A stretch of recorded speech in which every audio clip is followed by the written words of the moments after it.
Mapagpalang gabi po sa inyo lahat mga kapatid. Ito po ang inyong kapatid, si Monsignor Father Jaime Vicente po. Meron lang po akong ipaliliwanag about po sa banal na pangalan ng Diyos. Kaya mga kapatid, sa mga sandaling ito, i-share ko po sa inyo lahat ang iba-ibang uri ng gawain, nakabanalan, pagbigkas po ng mga banal pangalan ng Ama. Kaya po mga kapatid, sa sandaling ito, ikikwento po sa inyo ang istorya about po dito sa mga mensaheng dumating po sa akin. Ito na po yun. Isang madaling araw, alas 3, nagising po ako na hindi ko alam kung bakit ako nagising ng ganong oras, dahil parang may nagsasalita po sa aking budhi, sa aking pong konsensya, sa aking pong sa katawan na pakinggan ko ang mga mensahe. Sinabi ng Ama, ituro ko na po sa inyo lahat ang banal na kaalaman na ipinagkatiwala niya sa akin. Kaya mga kapatid, ang mga oras na ito, tinatawagan tayo ng lahat ng Ama na magbalik loob tayo sa Kanya. Kaya mga kapatid, bilang instrumento ng Ama, gusto kong i-share sa inyo yung mga kaalaman na pinagkatiwala sa akin ng Ama. Kaya po, meron po ngayon napakahalaga po na magiging kasangkapan natin ang mga instrumento na ipagagamit sa atin ng Ama upang maghari ang kanyang banal na pangalan sa lahat ng ating ginagawa. Mga kapatid ko, kaya nabuo po ang testamentong ito. Kaya po nakita niyo po yung kahoy na yon, na dalawang kahoy. Yan po, ito po yan, ito po, ito po, ito po siya. Ito po ay may bato sa loob na banal na bato. May malakas na divine spiritual energy na galing po sa Diyos Amang makapangyarihan sa lahat. Kaya mga kapatid, nakonsagrahan po yan ng 7 testamento na tinatawag na Siete Virtudes. Yan po. Yung mga nakasad po yan, 7 po yan na nakalagay dyan.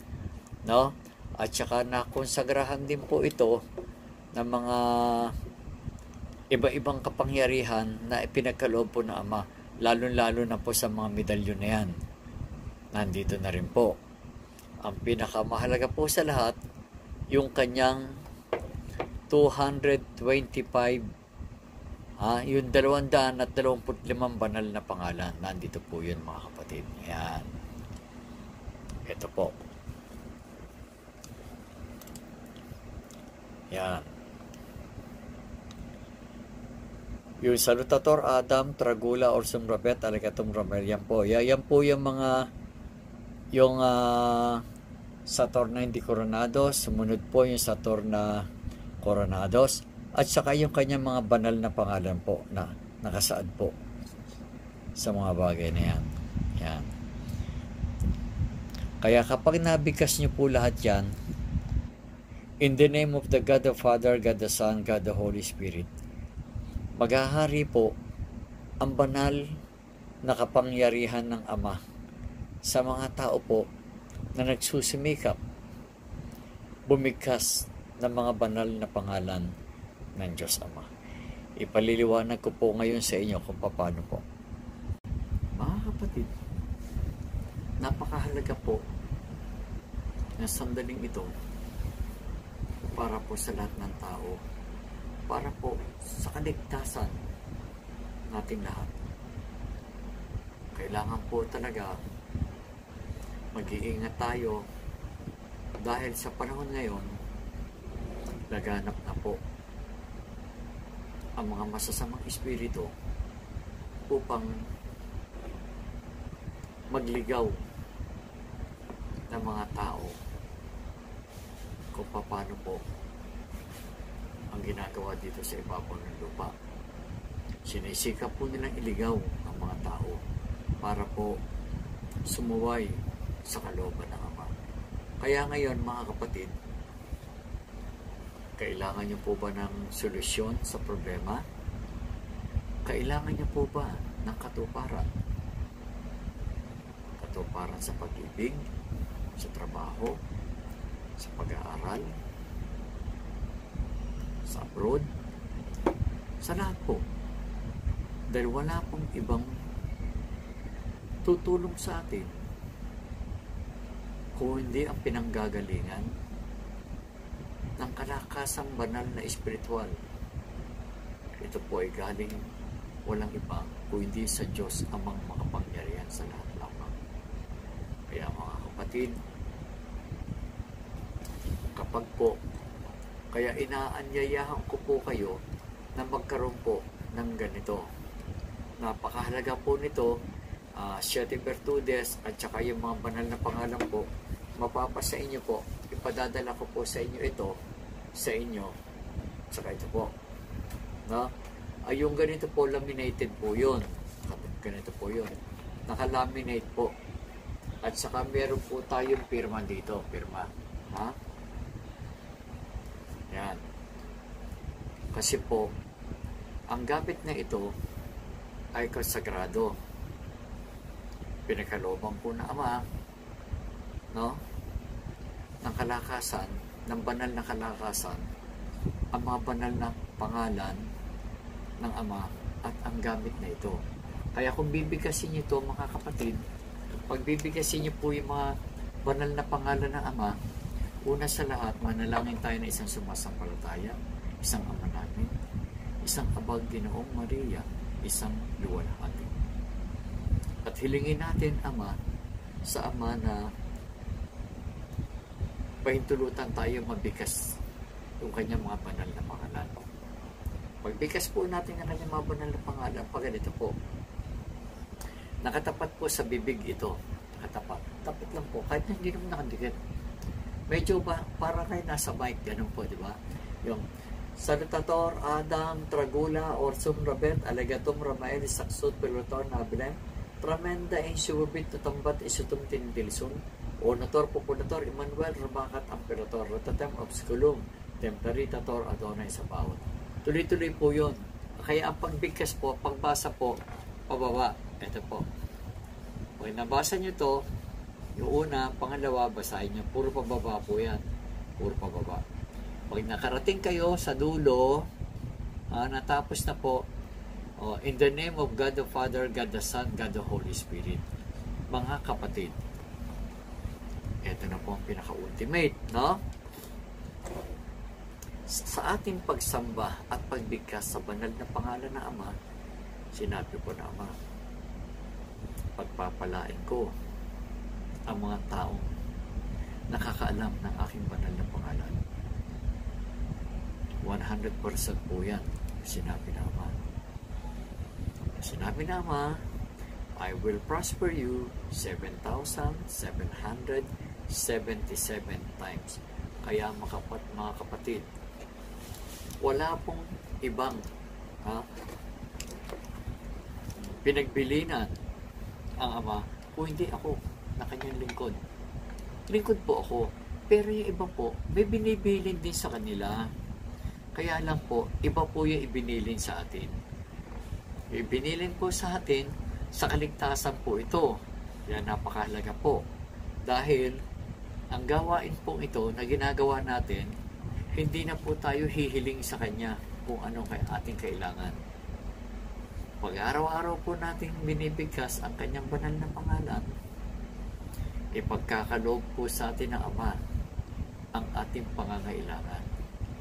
Kahit hindi po natin sinasabi kasi alam ng Ama kung ano ang kailangan natin. Alam na yan. Kaya, para po sa inyo to, no? Ito po, ang mahalaga po yung bato na nasa loob, kasi po, isinare po sa akin ito ng mga Australian healer, no? Yung mga aborigines, yung mga katutubong Australiano na talaga pong meron pong may mga edukado naman po sa kanila, meron naman pong hindi. Pero actually po, marami namang edukado na sa ngayon, sa panahon ngayon. At ang mga taong to, may mga healers din sa kanila at meron din kaliwa. Sa lahat naman po, lagi meron gano'n. Ang mahalaga po, nakikiisa sa atin ang taga-taga ibang bansa para po. Ganon din po ako kahit saan ako nagpunta. Kaya tayo po lahat, sambahin natin ang banal na pangalan ng Ama. Hindi na po kayo kakapusin sa buhay. Promise po yan, 100%. Pag nagkaroon po kayo nito, no? Isang tabo lang po yung pag naubos po, ewan ko, magmadali na po kayo. At saka isa po, yung mga ibang items ko, no? Gusto ko lang i-share sa inyo, naka-director po sa akin. Kung meron ako mga followers po na mga dedicated po sila naglilingkod at gusto po silang tumulong, welcome po yun. Na sila rin po yung nag-share sa inyo ng ganito, tawag lang kayo sa akin kung galing sa akin. Kasi po, marami nagsasabi sa akin daw, pero hindi naman. Wala naman pong problema doon. Kaya lang, kawawa naman po yung mga tao po na nakakatanggap na hindi tunay. Sa una sa lahat po ng gamit ko, yung mga Siete Virtudes, yung mga one set ko, wala po akong pinapa-release. Kahit sa Shopee po, kahit sa Lazada, wala po akong ganon. Kung meron pong ganon doon, na katulad din doon sa akin, ang mahalaga po, hindi po akin yun. Yun po yung sinasabi sa inyo. Kasi po, lahat po nang kumuha po sa akin, ang mga pangalan po nila, araw-araw ko po itong ipinapanalangin sa Amang Diyos ng mga Panginoon sa lahat. Hindi po tayo basta, ayoko po i-commercial, mga kapatid. Hindi po ito yung parang kinukuha mula sa palengke, hindi po. Ang mahalaga po, no? Kaya nagsasalita po ako, gusto ko po talaga na mapaglingkuran kayong lahat. Magandang gabi po. Mahal na mahal po kayong lahat. God bless you all po. Sa ngalan ng Diyos Ama, Diyos Anak, Diyos Espiritong Banal. Amen. Amen. Amen.